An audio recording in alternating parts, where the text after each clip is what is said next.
Hi, everybody, and welcome to Taurus season. We are here to talk about what the next 4 weeks holds for us and also to check in about last month, Aries Mhm. season, because it was a little bit of a busy, hectic, and turbulent zodiac month. So, how did you fare, Jenny? It's a doozy. Yeah, I think that for me, my focus has been really pulled to a lot of health stuff. And so, I mean, I deal with inflammation anyways with psoriatic arthritis and stuff. So, I mean, big inflammation themes, which is on trend, on theme. Um, Both physically, but also emotionally, I did find myself having quite a lot of like bursts of like kind of old stuff coming up. And I always laugh like some kind of big daddy issue things that I thought were kind of put to bed. And I'm like, oh no, there they are again. So let's look at this from a more evolved place, but still, still, still hanging out there. And very little patience. I've had very little patience in the last. Yeah, I don't know if it's probably because I'm exhausted as well, but it's just like, especially for bullshit, I'm just like, oh, I can't. How about you? All the things you said. So, I completely relate to everything. Maybe not the daddy issues, but definitely a lot of, challenges with my kid and parenting, so a lot of those things were coming up for me where just looking at my chart, I was like, "Oh gosh." Patience and, like, the fire that was burning so hot, inside me in many ways, I just needed to cool down so much this month. So, again, completely health stuff for me as well, a lot of flare-ups, and that it tends to be eclipsy anyway, the eclipse season. But, the retrograde, which isn't quite over yet, that did not help matters much, given that it is still in the sign of Aries. And Mhm. so a lot of that kind of Mars energy of like taking action too quickly. I don't know. I find these moments where there's like big things like eclipses and retrogrades, like just so can be very discombobulating. So it's always about like pacing and slowing down. Even when I think I've slowed down, I like try to extra slow it down. And it's still, you still make these choices that are rash, and that's okay. You hold grace for that. And knowing the energies takes the edge off for me personally, because I'm like, I don't know, it's like the onus is on me for the actions, and also it's a little bit of like, okay, there's stuff going on beyond myself as well, energetically, and then there's obviously that impact globally, amidst all the chaos and turbulence of right now. So then you're able to sort of pull out of yourself a little bit, which I find, I don't know about you, but I find a little bit comforting that it's not, especially those of us that tend to be more punitive and self kind of critical, right? Mhm. Yeah, there was a lot of that happening. And I think exactly what you said about when you're aware, there's just that awareness just helps. It helps to sort of, I was found myself very much doing the fire water thing the last month, which is very much the theme. And so it didn't feel very magical to me, I'll have to be honest. But it was that like the flare of something hot, spicy flare up sort of thing. And then remembering like it was being intentional about the watering part. And I think that part was something that was really interesting. And for me, it was very like in my emotional realm where I was feeling those hot, fiery, spicy things, and sometimes unaligned and very big. And then I was having to apply the water and redirect the water, the cooling things. And so there was a lot of like downward spiral, upward spiral, upward spiral, downward spiral. So it was kind of that like it was very discombobulating. And but also, like you said, knowing it that's what it was, knowing what was going on, there was an element of like, okay, so what is in within my scope to do? What can I support myself with here? What's available for me here? And I can definitely say, as much as it was very difficult at times, there was almost like a slight step outside myself where I was like, okay, I can see how I'm supporting myself a wee bit better this time. There's a bit more like space between action, space before reaction. Um, And so, yeah, if we can get to that point where you're looking back and going, what was different this season? You know what I mean? I love that pause that you said because I think that is everything. I think if we're even able to pause for a second, like I think even for example as a parent, like if I can just catch myself before the spiral of going into the, the big yell or whatever it is. And it's like that with everything else in our life too. Like I've been meeting with folks wanting to make these big drastic life changes this month, which was expected because that's what happens, with eclipse season and with amidst a retrograde. And also we had a very sluggish start to the new year. I think people are ready to just do, and Aries season typically feels that way, but this one was different. And it was more like slow your roll. This ability to just kind of breathe for a second is beyond immense. And that's all you can do is start with that wee pause and then work to lengthen it. Taurus season always feels to me so much more grounded, just so much more grounded and about intentional action. So as much I almost think like in hindsight, maybe Aries gets to be like the ideas, like the big, let's get all the ideas, let's get all the possibilities, let's do all the big sort of thing. And then pause and space. And then let's wait for Taurus season to start like putting things into place. Totally, and I think there may have been a kind of almost a reversal of things this year where it felt like the ideas weren't there and it was like the action. And then now is the grounding or whatever, this slow and steady Taurus energy slowing us down a little bit, and then Gemini season bringing the sort of a little bit more information and hopefully clarity. But we are definitely not in very clear thinking times. And I've Mhm. talked a lot about this. This is Neptune and Pisces, and thankfully Saturn has been there and will be there till 2026. So giving us um, a little bit more boundaries around like and discernment around what information we choose to digest and share. And so that's a positive for me personally. But I do think that as you mentioned, like the ideas is actually that's the part that's a little bit murky right now.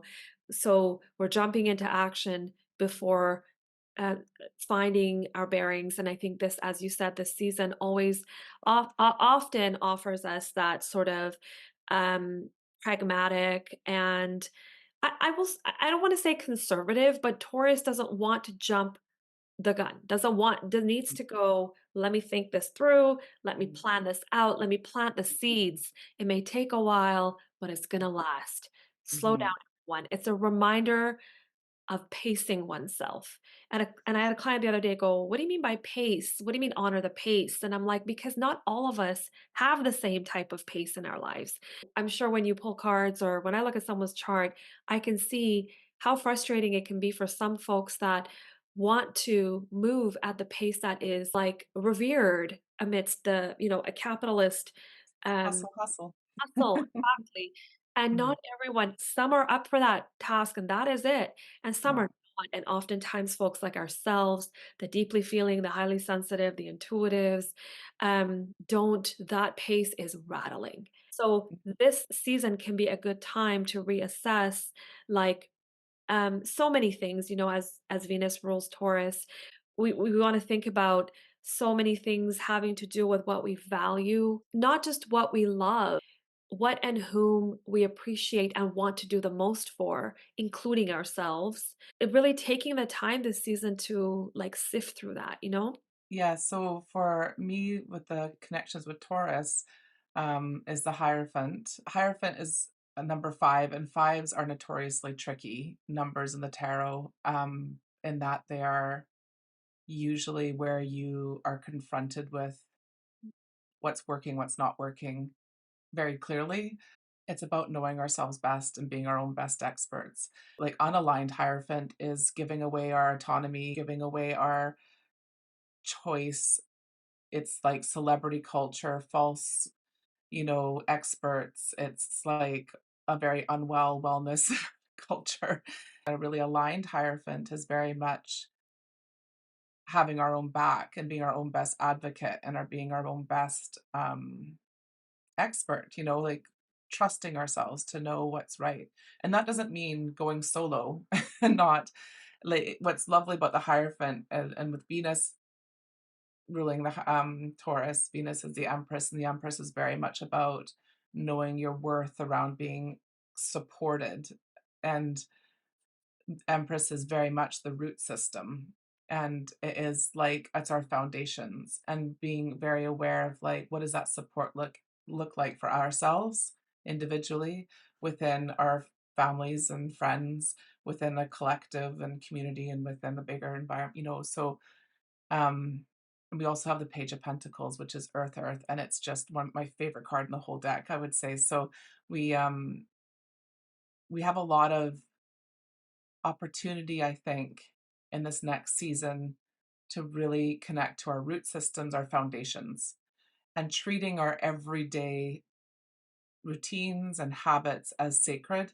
Jessica Dore talks about the Page of Pentacles is like treating your life like a living altar. It's one of my favorite things. So and the behaviors and the actions you take are like placing the sacred items on an altar. So if you treat your life, so it's like, why, how do we treat our life as sacred?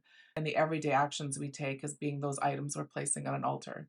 So there is opportunity, I think, in this next season to slow our roll, as you said, get very intentional of looking at our like our the basics, like getting back to the basics and not rushing past them and not just assuming that those are sorted because I think sometimes we take for granted our basics and we just kind of go through the motions of things. With this kind of energy, there's a real opportunity to take chances and to like think outside the box and sort of step outside our comfort zone because we know Taurus can be very into its comforts. So, but there's actually like a security there that we can like question our everyday routines and our everyday habits to actually be like, is this serving me? Is this aligned with my values? Is this aligned with how I want to feel? Is there something different I can try here? So, yeah, the cards that you were mentioning associated with this season would be the Hierophant, the Empress, and the Page of Pentacles. Pentacles. Mhm. I think folks listening, what's really always fun is to do a deep dive, and my favorite, Googling and learning more about those cards, or also just going on Jenny's page. And following Jenny because you graciously like break down those like the deeper meaning of the cards for us. And I think similar to astrology, there is like surface kind of understandings of these symbolisms of these intuitive tools, and then there is the going into the depths to actually transform ourselves and bring more awareness into our lives, hopefully bring more ease into our lives. But we are living in times where not everyone is afforded the privilege of ease. And when you think about Taurus, there's also a lot around tangible safety and stability. It's associated with, things like food and things like food security. When you think about the multiple genocides going on and what's going on in Gaza and the intentional starvation of people. In what ways is Taurus also reminding us of everyone's right to be safe and well and fed? I think there's that the comfortability of Taurus isn't necessarily the sign of activism or necessarily action in the way that we think those things are. But Mhm. but it's a very misunderstood energy because you were just saying so beautifully that it really does remind me about your work with homecoming because it's like this idea that we just and the Empress card you were mentioning, just rooting back into ourselves and to the traditions or lineages or things that hold us. Like, for me, everyday things like cooking, connecting to my cultural food, or like braiding my hair or something like that, reminding me of where I come from or what I'm connected to. We all have our different ways of doing that. That actually gets us in a place where we're able to then support our community and the world better. And so Taurus is actually not selfish or about self, it's about how to take care, lay those foundations down for something to last. So Mhm. jumping into things without that may not sustain. And Taurus is interested in sustainability. um, Taurus is also very spiritual energy, and again, often misunderstood because if we're also not rooted into the earth and into our earthly experiences, if we're not taking care, we're not well, that spiritual connection is going to not flourish in the ways we want it to, or the transformations may not happen in the way we want to. Force also really does remind us of how the physical realm, the physical body, foundations, uh, those things, how they play into our spiritual work, and how they're also rooted in collective care and collective action and liberation and so on. 100,000%. I just I think that's so beautiful because I actually feel exactly like you. I feel Taurus and the Hierophant with even just with the link with the Hierophant because that automatically like an old-fashioned tarot, the Hierophant was a religious leader, right? So already you're talking about that link between spirit and body. And I think that and the Empress is very much about connection, and there's a huge connection with the Empress. We talk about root systems, but literally about nature and trees and root systems and being and about our how connected we are. And I think that one of the biggest crimes of our modern society is that taking care of ourselves and doing our own self-care and work and everything is selfish because I don't know a single person engaging in real self-care, self-alignment, homecoming, work who isn't also the most compassionate, you know, um, activists, collective-minded people. Yeah, everything you just said around like self-care. And I think oftentimes being someone who was immersed in like sort of activism and a couple decades ago, more sort of involved in organizing, you can really burn yourself out and run down. And with all the good intentions, not only will you not be able to sustain that kind of work. Yeah, so again, taking care of the body um, and the mind and self care will help sustain those actions and help it come from a more aligned place, which is also healthier for the movements. And actually, this kind of moves us right into the biggest, hugest astrological event of this year. And it's the alignment between Jupiter and Uranus. And both have been in the sign of Taurus for some time now.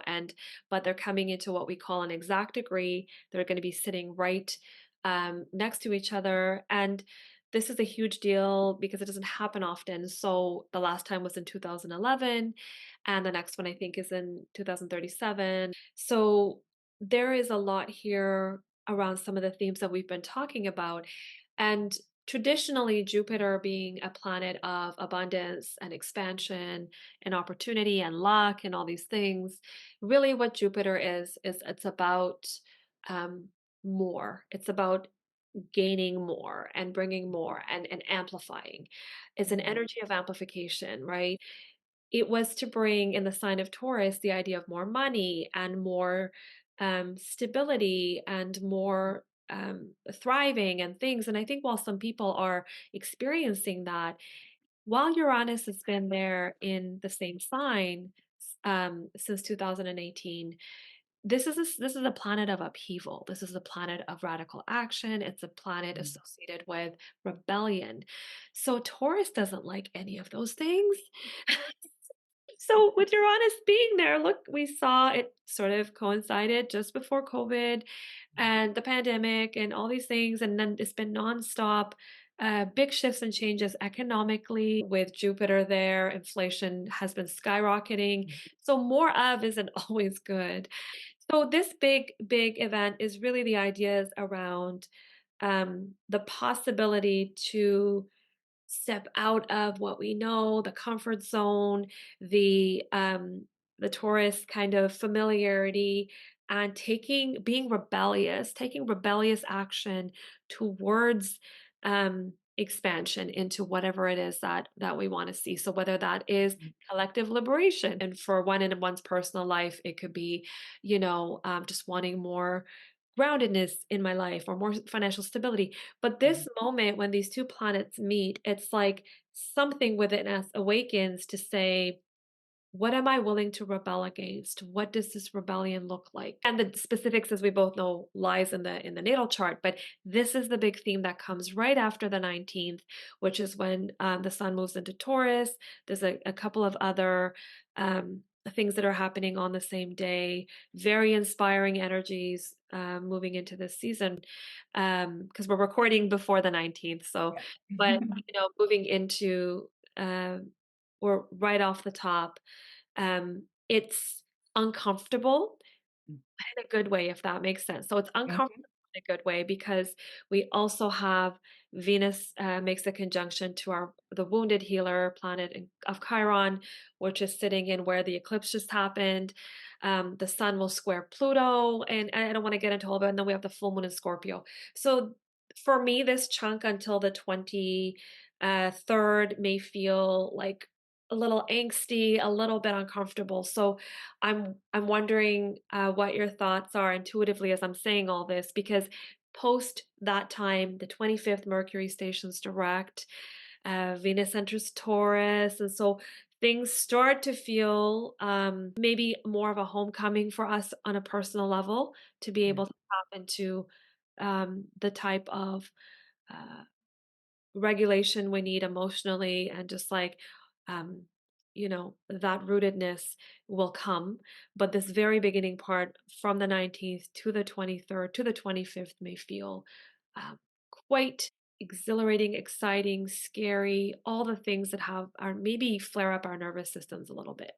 It sounds like we're gonna be hanging on to some Aries energy for a little bit, or Aries themes, but yeah, that transition. Do you know what kept coming to mind is the word steadfast. I just kept hearing, like, steadfast, and I think, because we know one of the, like, classic definitions, Taurus, we'd laugh about people being stubborn, and I think an aligned version of stubbornness is steadfastness, and it's like, staying with yourself, staying with the things you know to be true, and I think when you look at the Hierophant and Empress and Page of Pentacles, there's an element of, like, just it is that being steadfast, and I think that when you're in especially in times like that, um, there's a lot of treasure. There's a potentially a lot of treasure in there for folks if they stay rooted with themselves, to see new ways of thinking, new ways of viewing things, different perspectives, maybe.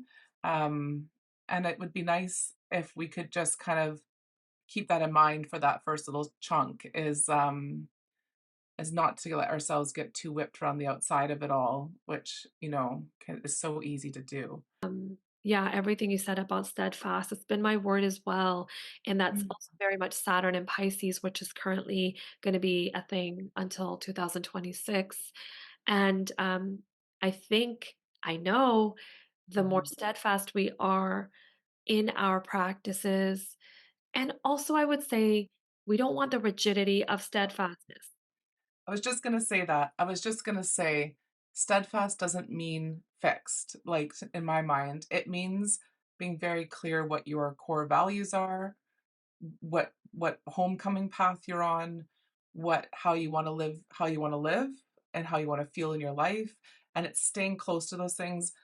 When we get new information, when we learn more, we adapt and we adjust. That's what a fully functioning human does. And I think steadfast means that we stay with ourselves while we're doing that. And actually, when you do that, you're more open.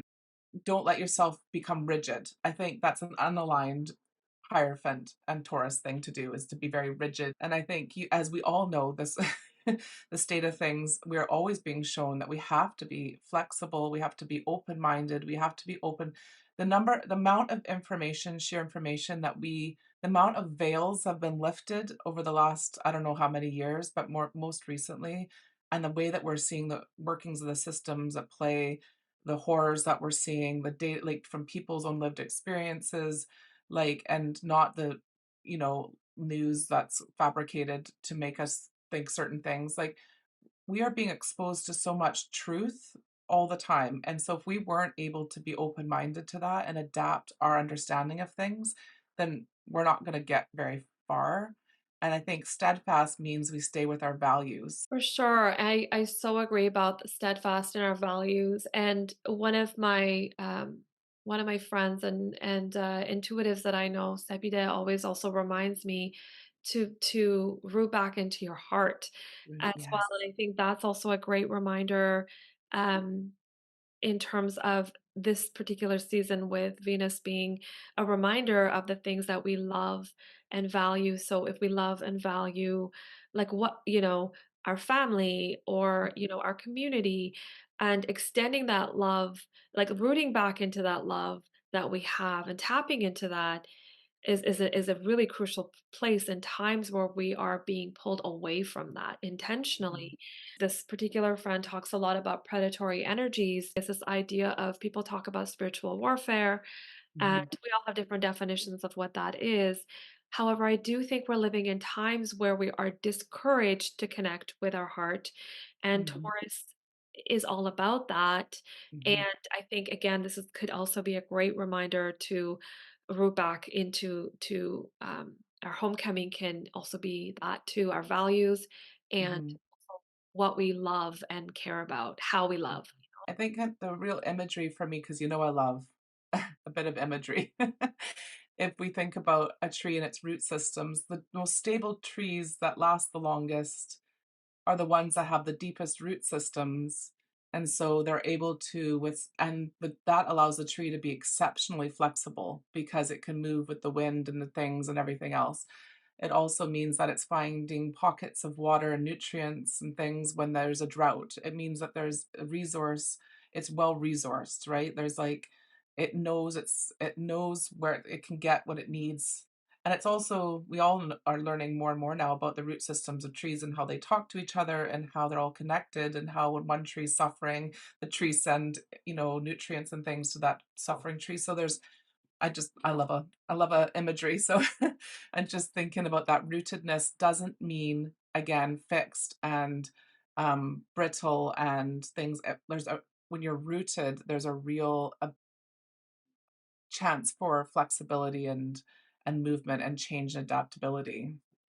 That is such a beautiful analogy, and it actually just kind of got me thinking about where Pluto is in Aquarius, reminding us of also of our interconnectedness with each other and with the collective and with our social groups. And so we can't do this alone, essentially. And I love this idea of also the roots of the trees connecting, below the surface through the network of fungi and other things that are supporting them down there, right? And as you said, it's kind of almost like a collective feeling beneath the earth that we can't see, and everyone has a role to play and supports each other. And I think with the coming of the new moon on May 7th, planting seeds of collective compassion and care as well, while we're also planting for ourselves and in terms of our own sort of growing the things we want to grow, but also encouraging people to plant that for humanity to also, because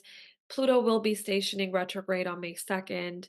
And I have, oftentimes this is the season where many of the outer planets start to station retrograde. So this is not uncommon. This time of year they start to slowly, and these are the slower moving planets that stay retrograde for months. And so it's not like Mercury, we're not impacted in the same way as the personal planets like Mercury, Mars, and Venus. It's sort of like a backdrop of things that will unfold, and personally we'll be reflecting on this idea of um, our personal freedom and living authentically and all the things that Pluto and Aquarius has been kind of how are we reclaiming our power. And collectively, I think we're going to see some things happen that are going to force us to pause and reflect. So some of the things that you were mentioning about like the truths and the veils that are being lifted, I think we will be revisiting them starting during this Taurus season. So I think that planting those seeds for the new moon in a collective way would be really important. Yeah. Um, when we think about stability, safety, and I wanted to also say in terms of the Hierophant, I'm wondering, and it's more of a question really, but I think about dogmatism a lot, and Taurus has that tendency, and as you said, the Hierophant connected to this month. I worry a lot about that, and I had someone recently tell me, "Stop worrying," and, these are not, like, premonitionary worries, but they're just general concerns about, like, where we're headed as humanity. We seem to want to move into from one dogma into the next, and when you said the tree thing, I thought, why couldn't the Hierophant be more like this tree of, like, this tree of, like, just rooted and connected and still flexible and Mhm. still, um I don't know, like, is there room for flexibility with that energy? Because I sometimes wonder if Taurus really has that to offer to us, and, that rigidity that lies with the fixed signs like Aquarius, like Leo. I'm just wondering, what are your thoughts on Hierophant at this time? I know, and I know what you mean, and I think that traditionally, like, the Hierophant kinda has a bit of a bad rap and, like, bad reputation sort of in the tarot as well for that sort of, like, the dogma thing in particular, and it makes me think about how it's about, like, this constant, like, pushing of rules that and who gets to have the rules, who gets to create them, who gets to, police them, and it's even, within our own groups of people and, even within things like, say, more, like, left-leaning folks, and then the policing each other, and there's no room for, like, learning from each other, and like, so people then don't feel like they can admit when they're wrong or when they make a mistake or when they don't know something. We're very much encouraged to just say it with our whole chest sort of thing all the time. And you're like, but what if I don't like the whole like learning? This is something I say to my son all the time. And for myself as well, that like there's real power in saying, I don't know, or I'll find that out. And even as parents, we always feel like we have to be this font of information and like know everything and to having to be able to say like, "I don't actually know that," and I've become very comfortable saying that over the years, and I think it helped being a teacher for so long as well as, and not having to be like learning not to have that role, but there's that needing to tear down pedestals, needing to like clear out rigidity, rules, black and white thinking, all or nothing, all that kind of stuff, perfectionism, it's all stems from the same sort of sickness. For me, the Hierophant, an aligned Hierophant, it's probably one of the cards I've always struggled with the most in a way because of the negative sort of connotations around it. And I think it takes a lot to get to an alignment with Hierophant. I think it's very easy to be unaligned in Hierophant. Funnily enough, I think the Emperor is the other one that can be a bit like that. But I think that it is crucial, and I think that we can only lead by example, and I mean lead with, not above or below. And I think that we can only adjust ourselves and do the whole, thing around we'll do the best we can until we know better, and then we'll adjust and do the best we can then. And when we clear away shame, because there's a lot of stuff that keeps people trapped is the shame of like of making mistakes, not getting it right, not knowing everything, da da da da. And I think that once we need to keep clearing away that shame part of it and being okay to like say, oh gosh, I got that wrong. That wasn't very aligned, Hierophant. I'm gonna adjust from here. You know what I mean? I understand what you're saying. I feel the same way. I do think there's room and space for it. I think we have to be very diligent about how we approach it. It's really, really helpful. It got me thinking about ways in which this season we can reflect on where are our actions kind of stemming from?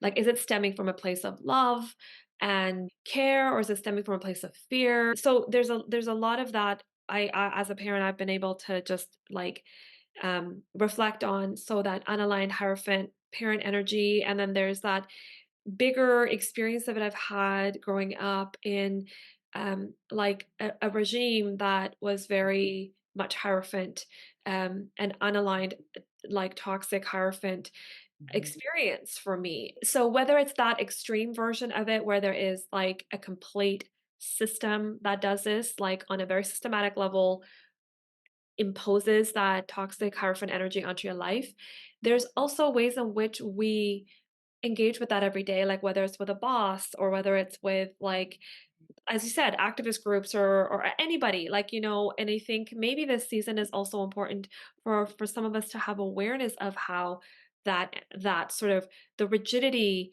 of thoughts and behaviors, and that unaligned Hierophant energy exists in our day-to-day lives. And I think that really connects to that Pluto retrograde of this month that begins, because Mhm. it's sort of like, hey, reflect, look around you in your Right. connections. So it may not necessarily be that you yourself are embodying that in some way. Maybe you are.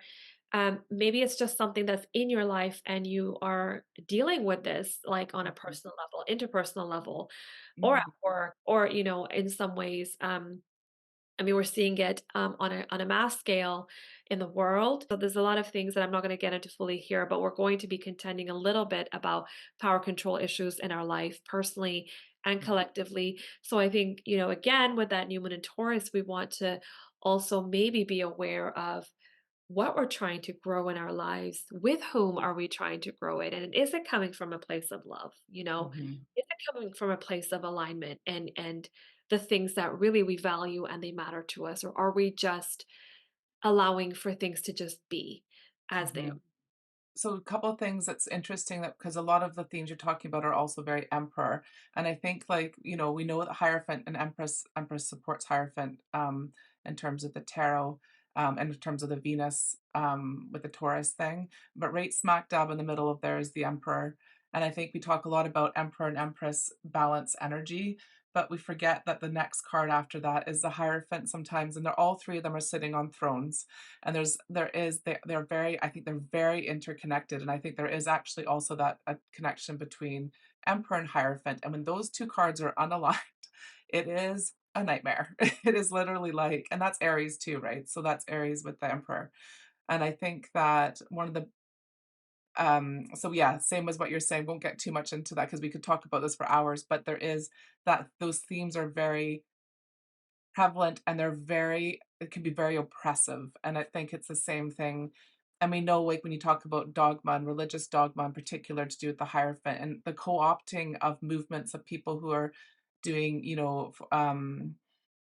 equality and liberation movements, and then being co-opted so it's palatable and so that they can, it's the same as with all the pagan religions in the UK that were then, co-opted and put into um Christianity so that they would stick, it's just all that kind of stuff. It's like, it's like taking of things that we'll keep them quiet by using that language and by using some of the themes, but we're going to take it and make it our own so that we're still in control and still in power.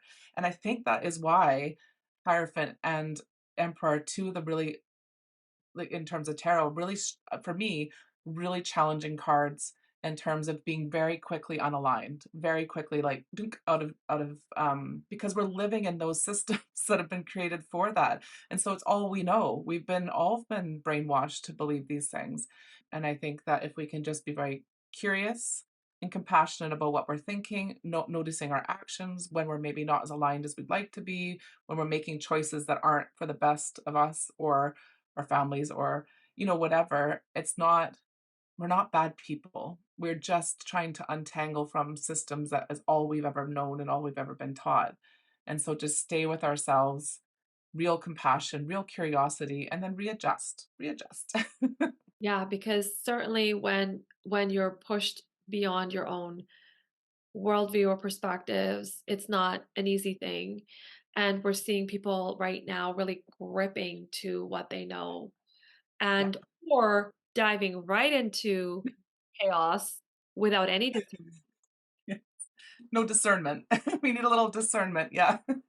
So then you're more vulnerable to pick up on untruths and deception and all the other stuff. So like crucial month to regain a sense of, like, as you said, just root Stability. Yeah. without Hmm. the rigidity, so Hmm. that you can sort of, as you said, the tree branches can move and shake, and maybe you need to shake some leaves off, Hmm.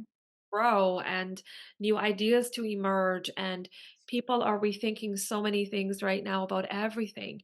And how scary is that? Yeah, some of us have known these things and lived these truths, and some of us have been so far away from some of those truths and have had the privilege of not having to be reminded of them and living in that like sort of bubble.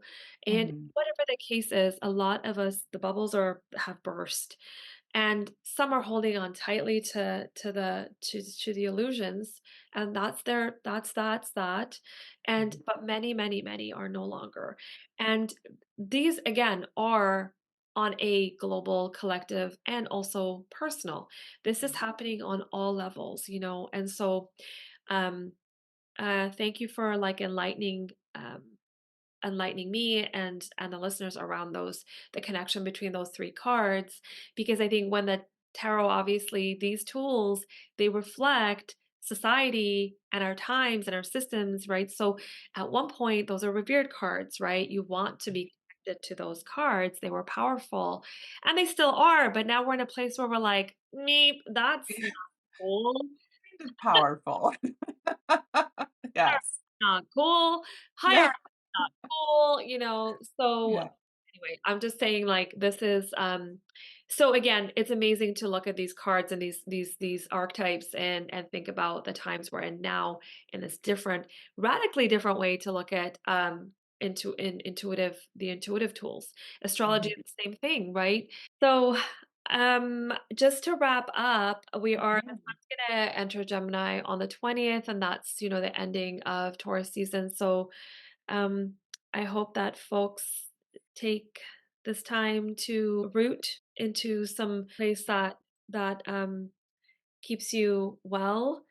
And Jenny, do you have any thoughts as we wrap up? Just one little thing that popped in mind. So the numerological link with the Hierophant is like with the number 5 would be 14, which is temperance. I just wanted to say a little bit of just a one moment of everything that people experience, especially the negative stuff of the last season, is not, there is real treasure in that. There's real, so like once we get a little bit of a shift away from it, a little bit of a space, and we can reflect back, I think a lot of people's ideas, the lessons they learned, the things that came up that they weren't expecting, how they dealt with stuff, like keep that stuff with you. Like don't, it's not all is lost. So temperance has ruled by fire. And so we, you know, there's an element of that being like a I always think of it as like the compost card after death, you know, the hang being death, temperance. There's a wee bit of like what was in shifting through the compost and like realizing, oh, there was a lot of goodness in that actually, and the things that died that needed to die that I need to, you know, let go of. There's goodness in those lessons. And so just hold on to some of those things, I think, from last season. I love that so much. And I think, as well, in addition to that, our own personal work is so crucial in terms of the ripple effect out into the world. And it is Mhm, not a small thing. It may feel trivial or insignificant given we're having these majorly intense things happening, you know, and you know, I'm personally impacted as well with everything that is mhm, now escalated. And I think the only thing I've been holding on to is the tools here I have with this work, which offers me wellness here and steadfastness, as you said, and also the ability to sustain the work and the support and all the above. I mean, it's important. And to feel the shame or the guilt or the to charge into things from a place of depletion yeah, and discombobulation and trauma, those things will are there. However, they're not going to sustain, even if you want to think about the work that you want to do or how you want to show up, it's just not going to sustain from that place. So mhm, so taking care of yourself is crucial in the long mhm, run for others and for the well-being of the world, for humanity, for all of that. mhm, It's not selfish, it's connected. As long as we are not like about self only, it is yeah. not selfish to take care of ourselves. 100% with you on that one. And a big lesson I'm learning for myself. So, Me too, you know. and we're gonna learn and adapt the space. We're gonna just do our best. So lots of love to all the folks listening, and to you, Jenny, thank you so much for your And insight, to you. Yeah, thank you. and we'll chat soon. Yeah, thank you for joining us, and we'll see you next season. Susan. Bye.